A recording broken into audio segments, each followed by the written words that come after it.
Olá, galera, tudo bom com vocês? Bom, logo mais vai estrear a terceira temporada de House of the Dragons.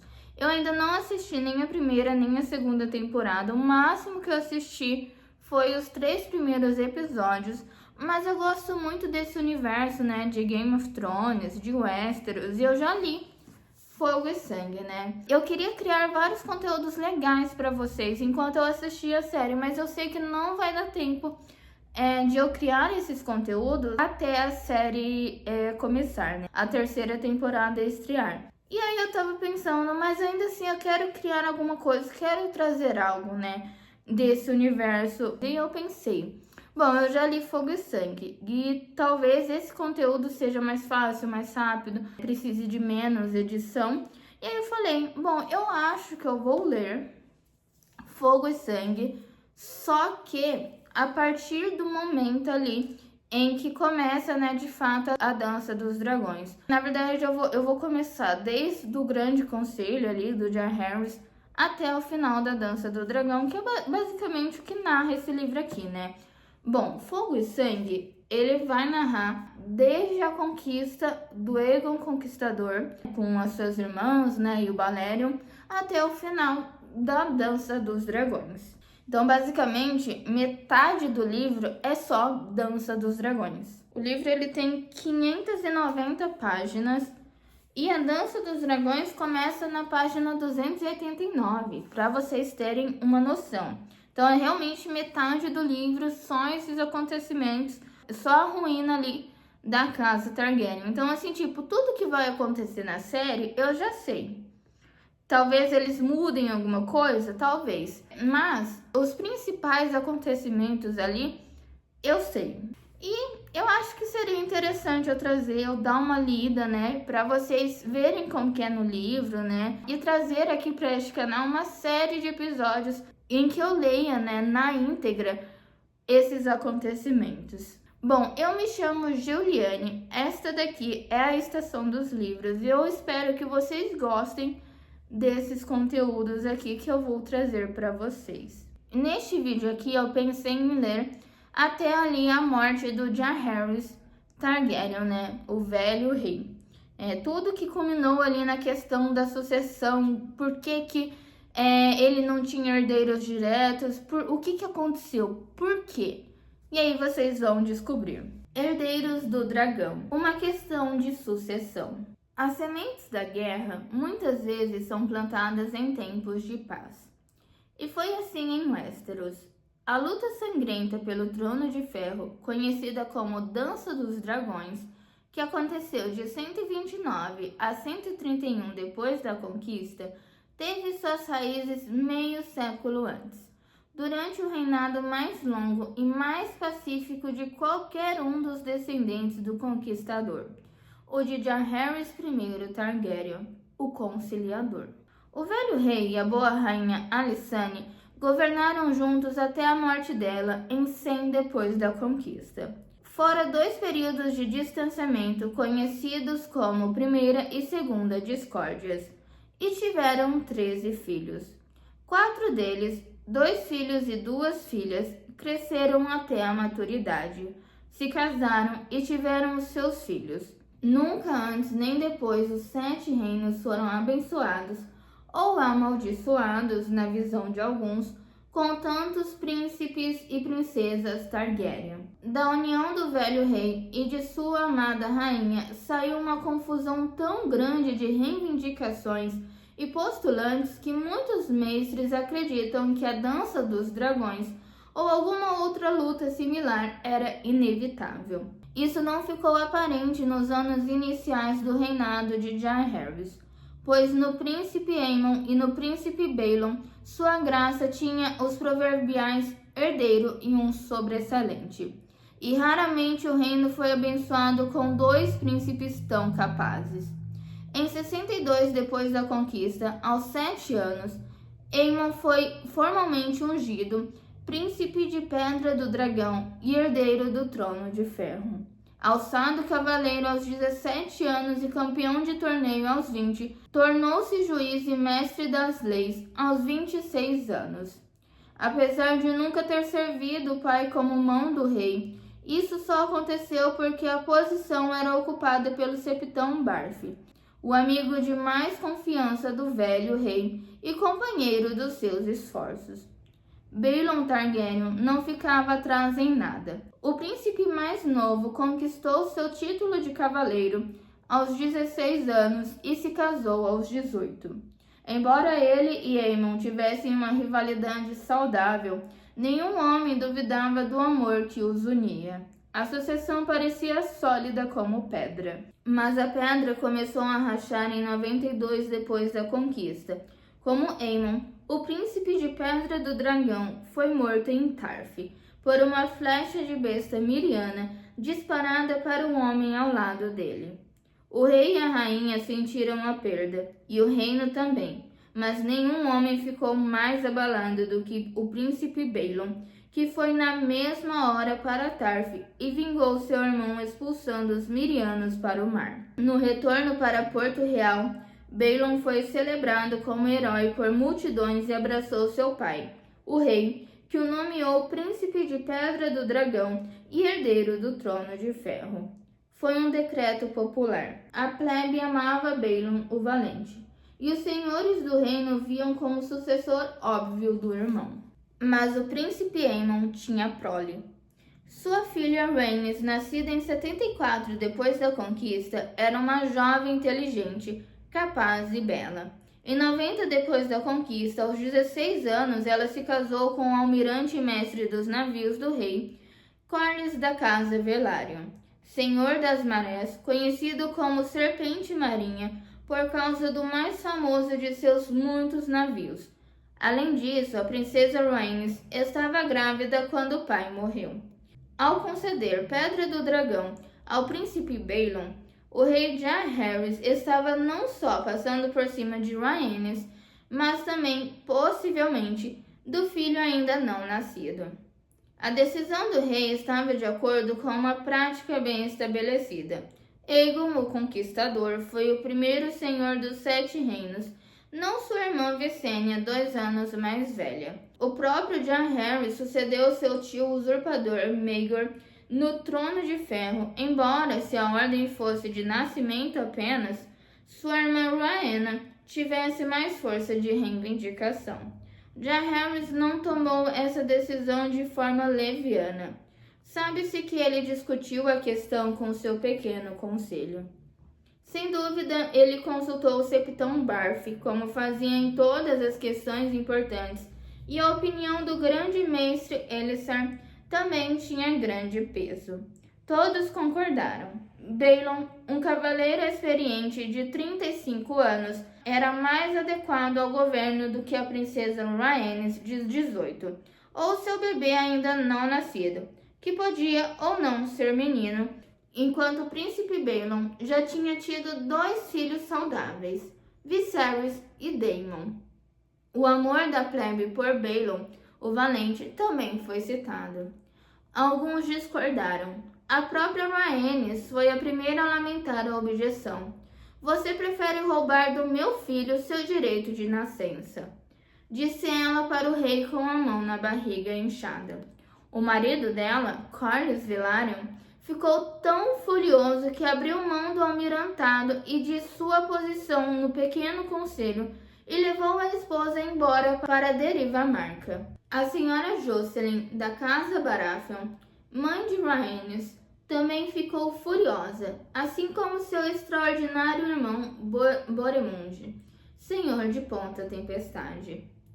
A divergência mais proeminente veio da boa rainha Alysanne, que ajudou o marido a governar os 7 reinos por muitos anos e agora via a filha do seu filho ser ignorada por causa do sexo. Um governante precisa ter uma boa cabeça e um coração sincero, dizem que ela afirmou ao rei. Um pênis não é essencial. Se Vossa Graça realmente acredita que as mulheres não têm inteligência para governar, está claro que não tem mais necessidade de mim. E assim, a rainha Alysanne partiu de Porto Real e voou para a Pedra do Dragão em seu dragão Asa Prata. Ela e o rei Jaehaerys ficaram separados por 2 anos, o período de afastamento registrado na história como Segunda Discórdia. O velho rei e a boa rainha se reconciliaram em 94 depois da conquista pelos bons conselhos da filha deles, a Septã Margaery, mas nunca chegaram a um acordo sobre a sucessão. A rainha morreu de uma doença arrasadora em 100 depois da conquista, aos 64 anos, ainda insistindo que a neta Rhaenys e os filhos dela sofreram uma trapaça injusta em seus direitos. O garoto na barriga, a criança não nascida que foi assunto de tanto debate, acabou se revelando uma menina quando nasceu em 93 depois da conquista. Sua mãe a batizou de Laena. No ano seguinte, Rhaenys lhe deu um irmão, Laenor. O príncipe Baelon já tinha a posição garantida de herdeiro aparente, mas a Casa Velaryon e a Casa Baratheon sustentavam a crença de que o jovem Laenor tinha mais direito ao trono de ferro, e alguns até discutiam a favor dos direitos da irmã mais velha dele, Laena, e da mãe deles, Rhaenys. Nos últimos anos de vida, os deuses deram muitos golpes cruéis na rainha Alysanne, como já foi contado. Mas sua graça conheceu tanto tristezas quanto alegrias nos mesmos anos, sendo a principal delas os netos. Também houve casamentos. Em 93, depois da conquista, ela foi ao casamento do filho mais velho do príncipe Baelon, Viserys, com a senhorita Aemma da casa Arryn, a filha de 11 anos da falecida princesa Daella. O casamento só foi consumado quando a noiva floresceu 2 anos depois. Em 97, a boa rainha viu o segundo filho de Baelon, Daemon, tomar como esposa a senhorita Rhea da casa Royce, herdeira do antigo castelo de Pedra Runa no Vale. O grande torneio feito em Porto Real em 98 depois da conquista, para comemorar o 50º ano do reinado do rei Jaehaerys, também alegrou o coração da rainha, pois quase todos os seus filhos, netos e bisnetos sobreviventes voltaram para participar das festas e comemorações. Desde a destruição de Valíria, não havia tantos dragões no mesmo lugar ao mesmo tempo. Foi dito verdadeiramente. A justa final em que os cavaleiros da Guarda Real, Sir Ryan Redwyne e Sir Clement Crabbe, quebraram 30 lanças um contra o outro até o rei Jaehaerys os anunciar ambos campeões. Foi declarada a melhor justa já vista em Westeros. Mas uma quinzena depois do fim do torneio, o velho amigo do rei, o Septão Barf, morreu pacificamente dormindo depois de trabalhar com habilidade como mão do rei por 41 anos. Jaehaerys escolheu o senhor comandante da Guarda Real para tomar o lugar, mas Sir Ryan Redwyne não era o Septão Barf, e sua habilidade indubitável com uma lança não foi de muito uso para ele como mão. Alguns problemas não podem ser resolvidos com golpes de uma vara. Foi a observação famosa do grande mestre Alar. Sua graça não teve alternativa além de afastar Sir Ryan depois de apenas 1 ano na função. Ele chamou seu filho Baelon para substituí-lo, e em 99, depois da conquista, o príncipe de Pedra do Dragão também se tornou mão do rei. Ele executou sua função admiravelmente. Embora menos estudado do que o Septão Barf, o príncipe se mostrou um bom juiz dos homens e se cercou de subordinados e conselheiros leais. O reino seria bem governado quando Baelon Targaryen fosse para o trono de ferro. Concordavam os senhores e a Peble. Mas não seria assim. Em 101 depois da conquista, o príncipe Baelon reclamou de uma dor na lateral do corpo quando estava caçando na Mata de Rei. A dor piorou quando ele voltou para a cidade. Sua barriga inchou e endureceu, e a dor se tornou tão severa que ele ficou acamado. Runeseeter, o novo grande mestre que tinha acabado de chegar da cidadela, depois que Alar morreu de derrame, conseguiu baixar um pouco a febre e lhe dar certo alívio da dor com leite de papoula. Mas a condição do príncipe só piorou. No 5º dia da doença, o príncipe Balon morreu no quarto na Torre da Mão, com o pai sentado ao lado segurando sua mão. Depois de abrir o cadáver, o grande mestre Hunsitter declarou a causa de morte como barriga estourada. Todos os 7 reinos choraram por Balon, o valente, e ninguém mais do que o rei Jaehaerys. Desta vez, quando acendeu a pira funerária do filho, ele não teve nem o consolo da amada esposa ao lado. O velho rei nunca tinha ficado tão solitário. E agora, novamente, sua graça se deparou com um dilema incômodo, pois mais uma vez havia dúvidas sobre a sucessão. Com os 2 herdeiros aparentes mortos e queimados, não havia mais um sucessor evidente para o trono de ferro. Mas isso não queria dizer que não existiam pretendentes. Balon tivera 3 filhos com a irmã Alyssa. 2, Viserys e Daemon, ainda estavam vivos. Se Balon tivesse assumido o trono de ferro, Viserys seria seu sucessor sem questionamento. Mas a morte trágica do príncipe aos 44 anos complicou a sucessão. As reivindicações da princesa Rhaenys e de sua filha Laena Velaryon foram feitas novamente. E mesmo que fossem consideradas por causa do sexo, o filho de Rhaenys, Laenor, não tinha esse impedimento. Laenor Velaryon era homem e podia alegar ser descendente do filho mais velho de Jaehaerys, enquanto os filhos de Balon eram descendentes do mais novo. Além do mais, o rei Jaehaerys ainda tinha um filho vivo, Vagon, arquimestre na cidadela, portador do anel e do bastão e da máscara de ouro amarelo, conhecido na história como Vagon, o Sem-Dragão. Sua mera existência havia sido amplamente esquecida pela maior parte dos 7 reinos. Embora com apenas 40 anos, Vagon era pálido e frágil, um homem dos livros dedicado à alquimia, astronomia, matemática e outras artes antigas. Mesmo quando garoto, ele nunca fora amado. Poucos o consideravam uma escolha viável para se sentar no trono de ferro. Mas foi para o arquimestre Vagon que o velho rei se voltou, convocando seu último filho a comparecer em Porto Real. O que se passou entre os dois permanece sendo questão de discussão. Alguns dizem que o rei ofereceu o trono a Vagon, que recusou. Outros garantem que ele só buscou aconselhamento. Relatos haviam chegado à corte de que Corlys Velaryon estava reunindo navios e homens em Derivamarca para defender os direitos de seu filho Laenor, enquanto Daemon Targaryen, um jovem esquentado e brigão de 20 anos, tinha convocado seu grupo de espadas juramentadas em apoio a seu irmão Viserys. Uma luta violenta pela sucessão provavelmente aconteceria, sem importar quem o velho rei indicasse para sucedê-lo. Sem dúvida, foi por isso que sua graça agarrou com ansiedade a solução oferecida pelo arquimestre Vagon. O rei Jaehaerys anunciou sua intenção de convocar um grande conselho para discutir, debater e decidir sobre a questão da sucessão.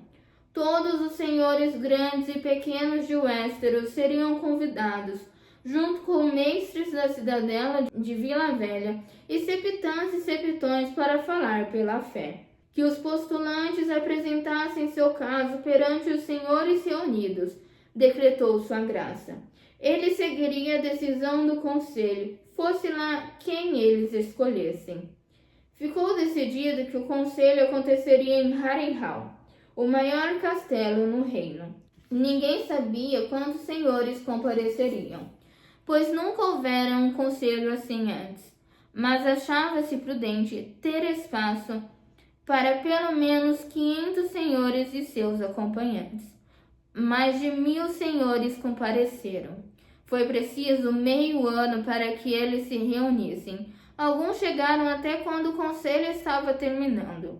Nem Harrenhal conseguia abrigar uma multidão assim, pois cada senhor foi acompanhado por seu séquito de cavaleiros, escudeiros, cavalariços, cozinheiros e servos. Tywin de Lannister, o senhor de Rochedo Casterly, levou 300 homens. Sem querer ser superado, Lord Matos Tyrell, de Jardim de Cima, levou 500.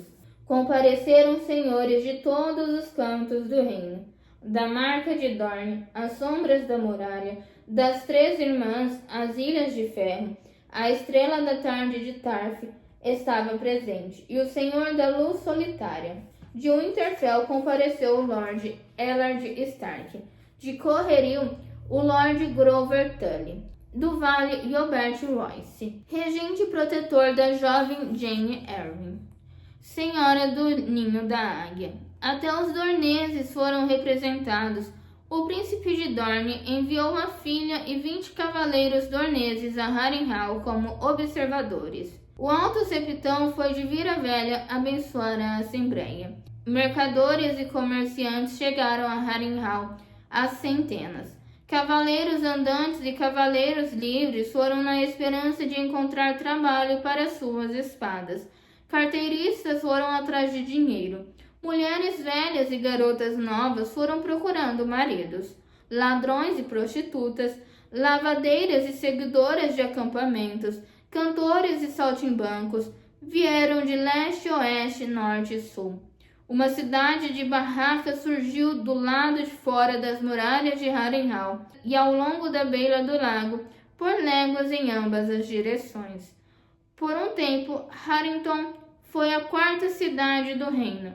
Só Vila Velha, Porto Real e Lennox-Porto eram maiores. 14 reivindicações foram avaliadas e consideradas pelos senhores reunidos. De essas vieram 3 competidores rivais, netos do rei Jaehaerys por sua filha Saera, cada um de um pai diferente. Diziam que um era a imagem do avô na juventude, outro um bastardo nascido de um triarca da antiga Volantis, chegou com sacos de ouros e um elefante anão. Os presentes generosos que ele distribuiu para os senhores mais pobres certamente ajudaram em sua reivindicação. O elefante acabou sendo menos útil. A própria princesa Saera ainda estava viva e bem em Volantis. Com apenas 34 anos, a reivindicação dela era superior à dos filhos bastardos, mas ela preferiu não fazê-la. Tenho meu próprio reino aqui, disse ela quando perguntaram se pretendia voltar a Westeros. Outro concorrente levou pilhas de pergaminhos que demonstravam sua descendência de Gaemon, o Glorioso, o maior dos senhores Targaryen de Pedra do Dragão antes da conquista, por meio de uma filha mais nova e o pequeno senhor com quem ela se casou, seguindo por outras 7 gerações. Havia também um robusto homem de armas ruivo que alegava ser filho bastardo de Maegor, o Cruel. Como prova, ele levou a mãe, filha de estalajadeiro, idosa que dizia ter sido estuprada por Maegor. Os senhores estavam inclinados a acreditar no estupro, mas não em que o ato a deixou grávida. O Grande Conselho deliberou por 13 dias. As reivindicações fracas de 9 concorrentes menores foram avaliadas e descartadas. Um deles, um cavaleiro andante que se apresentou como filho natural do próprio rei Jaehaerys, foi capturado e aprisionado quando o rei o expôs como mentiroso. O arquimestre Vagon foi descartado por causa dos votos e a princesa Rhaenys e a filha por causa do sexo, restando os 2 reclamantes com mais apoio. Viserys Targaryen, filho mais velho do príncipe Baelon, com a princesa Alyssa, e Laenor Velaryon, filho da princesa Rhaenys e neto do príncipe Aemon. Viserys era neto do velho rei, Laenor seu bisneto. O princípio da primogenitura favorecia Laenor. O princípio da proximidade favorecia Viserys. Viserys também foi o último Targaryen a montar em Balerion, embora depois da morte do Terror Negro, em 94 depois da conquista, ele nunca tenha montado em outro dragão. Enquanto o garoto Laenor ainda não havia feito seu primeiro voo em seu jovem dragão, um animal esplêndido, cinza e branco chamado Fumaresia. Mas a reivindicação de Viserys derivava do pai, a de Laenor, da mãe, e a maioria dos senhores achava que a linhagem masculina devia ter precedência sobre a feminina. Além do mais, Viserys era um homem de 24 anos, Laenor um garoto de 7. Por todos esses motivos, a reivindicação de Laenor era vista como a mais fraca. Mas a mãe e o pai do menino eram figuras tão poderosas e influentes que não pôde ser totalmente descartada. Talvez aqui seja um bom lugar para acrescentar algumas palavras sobre o pai dele. Corlys da casa Velaryon, senhor das marés e defensor de Derivamarca, renomado em canções e histórias como Serpente Marinha, e sem dúvida uma das figuras mais extraordinárias da época. Uma casa nobre com famosa linhagem valeriana, os Velaryons foram para Westeros antes mesmo dos Targaryen, se podemos acreditar nas histórias das famílias, e se estabeleceram na Goela, na ilha baixa e fértil de Derivamarca, que recebeu esse nome por causa dos troncos à deriva no mar que as marés levavam diariamente às suas margens, em vez de ir para a vizinha rochosa e fumegante Pedra do Dragão. Embora nunca tenham sido cavaleiros de dragões, os Velaryon foram por séculos os aliados mais antigos e próximos dos Targaryen. O mar era o domínio deles, não o céu. Durante a conquista, foram os navios de Velaryon que levaram os soldados de Aegon pela Baía da Água Negra e mais tarde formaram a maior parte da frota real. Ao longo do primeiro século de reinado Targaryen, tanto os senhores das marés serviram no pequeno conselho como mestres dos navios, que a posição era amplamente vista como hereditária. Mas, mesmo com esses antepassados, Corlys Velaryon era um homem diferente.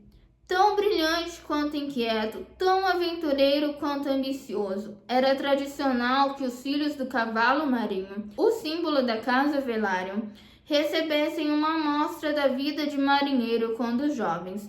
Mas nenhum Velaryon antes dele ou depois incorporou a vida a bordo com a ansiedade do garoto que se tornaria o Serpente Marinha. Ele atravessou um mar estreito pela primeira vez aos 6 anos para viajar até Pentos com um tio. Depois, Corlys fez viagens assim todos os anos, e ele não viajava como passageiro. Ele subia em mastros, dava nós, esfregava convéses, remava, tapava buracos, erguia e baixava velas, cuidava da gávea, aprendeu a navegar e guiar. Seus capitães diziam que nunca tinham visto um marinheiro tão natural. Aos 16 anos, ele se tornou capitão e levou um barco de pesca chamado Rainha do Bacalhau de Derivamarca até Pedra do Dragão e voltou. Nos anos seguintes, os navios dele foram ficando maiores e mais velozes, as viagens mais longas e mais perigosas. Ele levou navios pela parte de baixo de Westeros para visitar Vila Velha, Lennoxporto e Fidalporto em Pike. Viajou até Lys, Tyrosh, Pentos e Myr. Levou Donzela do Verão até Volantes e as Ilhas do Verão, e o Lobo de Gelo para o norte até Bravos, a Taiala leste do mar e Durolar, antes de entrar no Mar Tremente para ir a Loraf e Porto de Iben. Em uma viagem posterior, ele e o Lobo de Gelo seguiram novamente para o norte em busca de uma suposta passagem pelo alto de Westeros, mas só encontraram mares congelados e icebergs grandes como montanhas. Suas viagens mais famosas foram as feitas no navio que ele mesmo desenhou e construiu, o Serpente Marinha. Mercadores de Vila Velha e da Árvore costumavam ir de navio até Qarth em busca de especiarias, seda e outros tesouros. Mas Corlys Velaryon e o Serpente Marinha foram os primeiros a ir além, passando pelos portões de Jade até Iti e a ilha de Leng e voltando com um carregamento tão rico de seda e especiarias que ele dobrou a riqueza da casa Velaryon de uma vez só. Em sua segunda viagem no Serpente Marinha, ele foi ainda mais longe, até a Chai da Sombra. Na terceira, tentou o Mar Tremente e se tornou o primeiro Westerosi a navegar as 1000 ilhas e visitar as margens desoladas e frias de Nigai e Mossovi. No final, o Serpente Marinha fez 9 viagens. Na nona, Sir Corlys o levou de volta a Qarth, carregado de ouro suficiente para comprar mais 20 navios e os carregar todos de açafrão, pimenta noz moscada, elefantes e rolos da mais fina seda. Só 14 navios da frota chegaram em segurança de Riva-Marca, e todos os elefantes morreram no mar. E mesmo assim, o lucro dessa viagem foi tão grande que os Velaryon se tornaram a casa mais rica dos 7 reinos, eclipsando até os Hightower e Lannister, ainda que por pouco tempo. Essa riqueza Sir Corlys usou bem quando seu avô idoso morreu aos 88 anos e o Serpente Marinha se tornou o Senhor das Marés. A sede da Casa Velaryon era o Castelo de Riva-Marca, um lugar escuro e sombrio que era sempre úmido e muitas vezes alagava. Lord Corlys ergueu um novo castelo do outro lado da ilha. Maré Alta foi construído com a mesma pedra clara que o ninho da águia. As torres estreitas coroadas com telhados de prata batida que cintilava ao sol. Quando as marés da manhã e do fim da tarde chegavam, o castelo ficava cercado do mar e só tinha ligação com Riva-Marca por um talude. Para esse novo castelo, Lord Corlys transferiu o antigo trono de Riva-Marca, um presente do rei Bacalhau, de acordo com a lenda. O Serpente Marinha também construiu navios. A frota real triplicou de tamanho nos anos em que ele serviu o velho rei como mestre dos navios. Mesmo depois de abrir mão da posição, ele continuou construindo, transportando mercadoria e negociando galés no lugar de navios de guerra. Embaixo das muralhas escuras e manchadas de sal do castelo de Riva-Marca, 3 modestos vilareiros pesqueiros cresceram, se uniram e viraram uma cidade próspera chamada Casco, por conta das fileiras de cascos de navios que sempre podiam ser vistos embaixo do castelo. Do outro lado da ilha, perto de Maré Alta, outro vilarejo foi transformado em vila especiaria. Os cais e pieres lotados de navios das cidades livres e além. Em posição transversal na goela, Riva-Marca ficava mais perto do mar estreito do que de Valdocaso ou de Porto Real. Então a vila especiaria logo começou a captar boa parte dos navios que teriam ido para aqueles portos, e a Casa Velaryon ficou ainda mais rica e poderosa. Lord Corlys era um homem ambicioso. Durante suas 9 viagens no Serpente Marinha, ele sempre queria ir mais longe, ir aonde ninguém tinha ido e ver o que havia além dos mapas. Apesar de ter conquistado muito na vida, ele raramente ficava satisfeito, diziam os homens que o conheciam melhor. Em Rhaenys Targaryen, filha do filho mais velho e herdeiro do velho rei, ele encontrou seu par perfeito, uma mulher mais energética, linda e orgulhosa do que qualquer outra no reino, e também montadora de dragões. Seus filhos e filhas voariam pelos céus, esperava Lord Corlys, e um dia um deles se sentaria no trono de ferro. Não foi surpreendente o Serpente Marinha sentir uma decepção amarga quando o príncipe Aemon morreu e o rei Jaehaerys ignorou sua filha Rhaenys em favor do irmão Balon, o príncipe da primavera. Mas agora, ao que parecia, a roda tinha girado novamente e o erro poderia ser corrigido. Assim, Lord Corlys e a esposa, a princesa Rhaenys, chegaram a Harrenhal com expectativas, usando a riqueza e a influência da Casa Velaryon para persuadir os senhores reunidos de que seu filho Laenor devia ser reconhecido como herdeiro do Trono de Ferro. Nesses esforços, juntou-se a ele o senhor de Ponta Tempestade, Boromund Baratheon, tio-avô de Rhaenys e tio-bisavô do menino Laenor, Lord Stark de Winterfell, Lord Manderly de Porto Branco, Lord Dustin de Vila Acidentada, Lord Blackwood de Corvarbor, Lord Baremon de Ponta Fiada, Lord Celtigar de Ilha da Garra e outros. Eles não foram suficientes. Embora o senhor e a senhora Velaryon fossem eloquentes e generosos nos esforços em nome do filho, a decisão do Grande Conselho nunca foi questionada. Com uma grande margem de diferença, os senhores reunidos escolheram Viserys Targaryen como herdeiro legítimo do Trono de Ferro, apesar de os mestres que contaram os votos nunca terem revelado os números. Diziam depois que a votação fora de mais de 20 contra 1. O rei Jaehaerys não foi ao conselho, mas quando a notícia do veredito chegou a ele, Sua Graça agradeceu aos senhores pelo serviço e concedeu com gratidão o título de Príncipe de Pedra do Dragão a seu neto Viserys.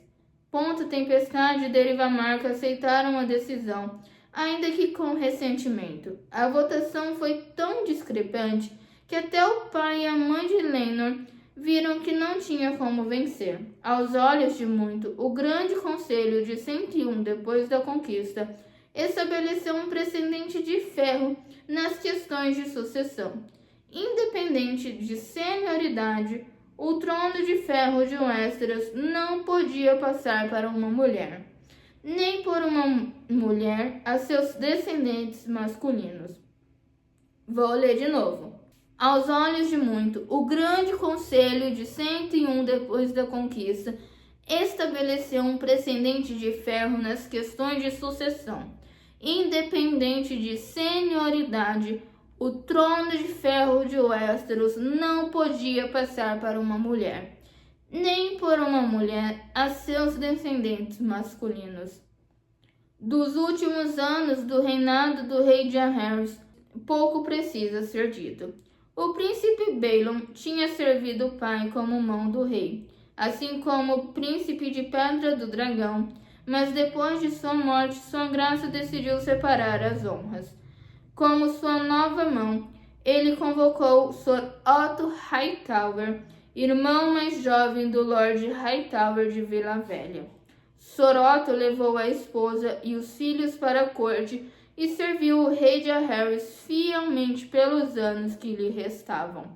Como a força e a sanidade do velho rei começaram a falhar, ele muitas vezes ficava confinado à cama. A filha precoce de 15 anos de Sir Otto, Alicent, se tornou sua companheira constante, indo buscar as refeições de Sua Graça, lendo para ele, ajudando-o a se banhar e se vestir. O velho rei às vezes a confundia com uma de suas filhas e a chamava pelos nomes delas. Perto do fim, ele passou a ter certeza de que ela era sua filha Saera, que tinha voltado para ele do outro lado do Mar Estreito. No ano 103 depois da conquista, o rei Jaehaerys I Targaryen morreu na cama enquanto a senhorita Alicent lia para ele o livro História Antinatural, do Septão Barf. Sua Graça tinha 69 anos e havia reinado nos 7 reinos desde que ascendera ao trono de ferro aos 14. Seus restos foram queimados no Fosso dos Dragões. Suas cinzas foram enterradas com as da boa rainha Alysanne em Pedra do Dragão. Toda Westeros sofreu, até em Dorne, onde seu poder não chegou. Homens choraram e mulheres rasgaram as vestes. De acordo com os desejos dele e com a decisão do Grande Conselho de 101, seu neto Viserys o sucedeu e subiu ao trono de ferro como o rei Viserys I Targaryen. Na ocasião da ascensão, o rei Viserys tinha 26 anos. Ele era casado havia uma década com uma prima, a senhora Aemma da casa Arryn, neta do velho rei e da boa rainha Alysanne pela mãe. A falecida princesa Daella, morta em 82 depois da conquista. A senhora Aemma sofreu vários abortos espontâneos e a morte de um filho no berço ao longo do casamento. Alguns mestres achavam que ela se casou e foi deflorada muito cedo, mas ela também deu à luz uma filha saudável, Rhaenyra, nascida em 97 depois da conquista. O novo rei e sua rainha adoravam a menina, sua única filha viva. Bom, eu acho que esse é o final desse primeiro episódio. Eu espero que vocês tenham gostado, eu espero que ficou dinâmica, não sei, mas eu espero que tenha sido bom o suficiente para vocês assistirem até o final. Se não ficou bom, a cada novo episódio eu vou tentar melhorar esses vídeos aqui. E é isso, eu espero que vocês gostem desse vídeo. Até a próxima e até mais.